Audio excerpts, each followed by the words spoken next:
Dan begitupun yang menyembah dari kelompok Yahud dan Nasara, menyembah Uzair sebagai anak Allah dan menyembah Yesus Kristus sebagai anak Allah, maka ditampakkan Yesus Kristus dan ditampakkan juga Uzair, maka mereka dikatakan inilah Rob kalian, ikuti. Dan begitupun yang menyembah dari dewa-dewa khayalan, dari orang-orang Hindu yang menyembah dewa-dewa yang ditulis oleh Begawan di dalam kitabnya Mahabharata. Maka mereka meyakini sekarang ada yang namanya Dewa Siwa yang katanya mengatur alam raya. Dan juga ada Dewa Wisnu yang dia menjaga ketertiban alam raya. Dan ada Dewa Bayu, Dewa Angin. Dan ada Dewa Surya, Dewa Matahari. Dewa Gudang Garam tidak ada, hanya Surya saja. Dewa Surya dan Dewa Indra, Dewa Guntur. Dan Dewa Brahma, Dewa Api. Dan Dewa Monyet, Hanoman. Dan yang lainnya. Dewa Gajah, Patung Ganesha ITB. Dan seterusnya. Maka mereka meyakini ini semua ada. Dan mereka menyembah Siwa. Dan mereka menyembah Brahma. Dan mereka menyembah dewa-dewa yang kami sebutkan. Terutama Siwa yang dianggap agung. Dan Wisnu. Dan Brahma. Tiga ini. Maka mereka meyakininya. Dan menyimpan sesajen. Dan seterusnya. Maka kelak akan ditampakkan Brahma, Siwa. Dan dewa yang kecilnya Krishna.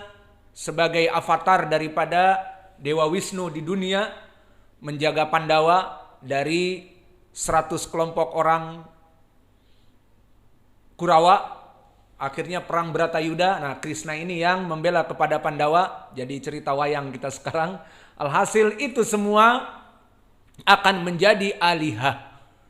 Ada ilah-ilah Brahma dan ada ilah Siwa dan sebagainya.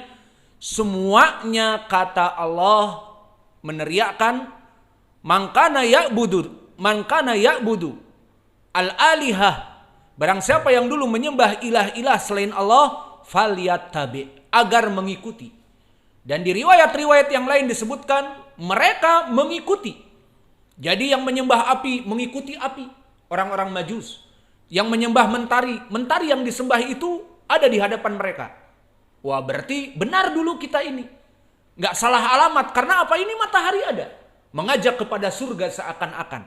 Dan disebutkan di beberapa riwayat akan diikuti sampai kapan dan sampai mana? Sampai as-sarab, fata morgana.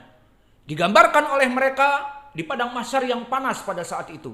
Diturunkan matahari hanya 1 mil. Hadis Miqdad Ibnul Aswad, tudna syamsu ala ru'usil khalaik bimikdari mil. Bahwa mentari itu diturunkan hanya 1 mil saja. Dan semua manusia banjir keringat. Maka di saat itu panas. Dan banjir keringat, dehydration. Semua orang mengikuti rob-rob ilah-ilah mereka. Maka disebutkan, ditampakkan as-sarab fata morgana. Seakan-akan melihat oase. Di mana oase itu seperti danau kecil yang ada tumbuh-tumbuhan dan dingin dan akan menyegarkan pelepas dahaga. Berhentilah ilah-ilah mereka itu di sana. Kemudian akan ditanya seperti di riwayat hadis dari Ibnu Mas'ud, Abi Sa'id Al-Khudri, bahwa yang mengikuti Uzair dari orang-orang Yahud yang dianggap Allah, anak Allah, akan Uzair itu menanyakan, apa yang kalian inginkan wahai pengikutku? Dikatakan, nahnu nurid antaskiyana. Kami menginginkan kamu memberikan minum kepada kami pengikutmu yang kehausan. Maka apa yang dikatakan oleh syaitan Uzair, bukan Nabi Uzair. Syaitannya ditampakkan oleh Allah agar masuk neraka, ditampakkan seakan-akan Uzair yang dulu mereka agungkan.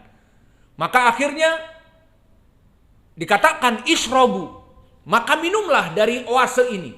Di saat mereka minum dan turun, jatuhlah mereka kepada api neraka. Dan terus begitu. Pengikut Yesus Kristus juga di hadis disebutkan, mau apa kalian dari kami? Kata syaitan Yesus itu, maka dikatakan nurid antaskiana, kami dalam keadaan kehausan, maka kamu dulu sesembahan kami, berikanlah kami sekarang minum. Isrobu, maka minumlah dari oase ini. Setiap mereka minum, maka yang diminum dari api neraka dan mereka masuk kepada api neraka semua. Kemudian disebutkan di hadis, walam yubki syai'an illal muwahhid al muslim min barrin wa fajirin. Maka tidak ada yang tersisa dari orang-orang musyrik dan kafir kecuali orang-orang muslim saja. Dan di antara mereka ada orang munafik. Maka orang munafik Allah jadikan beda dengan penyembah berhala, beda dengan orang-orang kafir yang lain. Kenapa?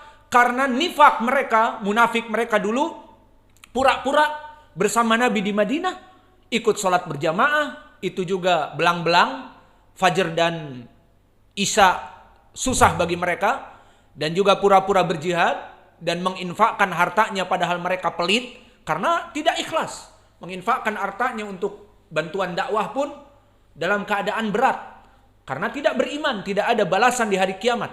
Maka mereka dimasukkan orang-orang munafik ini seperti kaum muslimin. Tidak mereka itu langsung jatuh kepada api neraka. Selesai. Maka ini jawaban yang kedua, bahwa orang-orang kafir musyrik itu masuk api neraka, tidak sempat melihat Allah. Dan jawaban yang kedua dari hadis ini yang dijadikan pendalilan oleh mereka dari riwayat Lakit Ibnu Amir ataupun Abu Razin Al-Ukaili, afwan, Asim Ibnu Lakit, Ana Lakit Ibnu Amir, dari Lakit Ibnu Amir. Maka di sini dia adalah sahabi Abu Razin Al-Ukaili. Maka sanadnya di sini dikeluarkan oleh Imam Abi Daud dan Imam Ahmad dan Imam Abdullah ibnu Ahmad dan Imam At-Tabrani dan Ibnu Abi Asim. Semua sanadnya bertumpu kepada Abdurrahman ibnu Ayyash an Dalhum Ibnul Aswad Ibni Abdillah Ibni Amir, dari bapaknya, dari pamannya Lakit Ibni Amir, dari Nabi. Maka sanad ini dhaif, banyak dhaifnya. Pertama, Abdurrahman Ibnu Ayyash majhul, tidak diketahui, unknown. Dan yang kedua juga periwayatan Dalhim dan bapaknya dan Asim. Maka ada 4 rawi yang majhul berurutan. Maka ini menunjukkan bahwa riwayat ini dhaif. Maka pendalilan mereka dengan hadis ini dhaif, dan orang-orang kafir dan musyrik telah masuk api neraka duluan, sehingga mereka tidak bertemu dengan Allah Jalla wa Ala. Adapun pendalilan yang syubhat yang kedua datang dengan riwayat dari Al-Bukhari dan Muslim, yang mana disebutkan oleh penulis dari matan, yang mana disebutkan ma minkum min ahadin illa sayukallimuhu rabbuhu laisa bainahu wa bainahu turjuman wala hijabun yahjubuhu.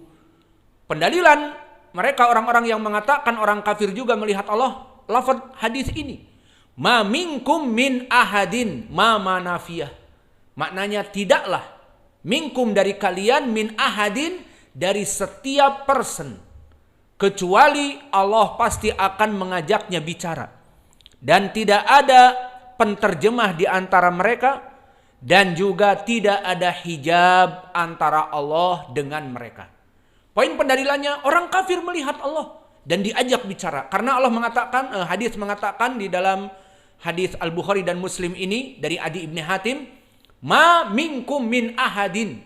Poin pendalilannya, ma manafiyah, tidaklah kalian itu, min ahadin dari setiap person.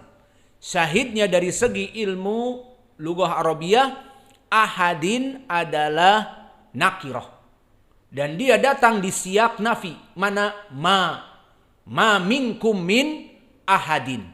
Maka kaidah di dalam ilmu usul dan juga ilmu qawaidul fiqhiyah,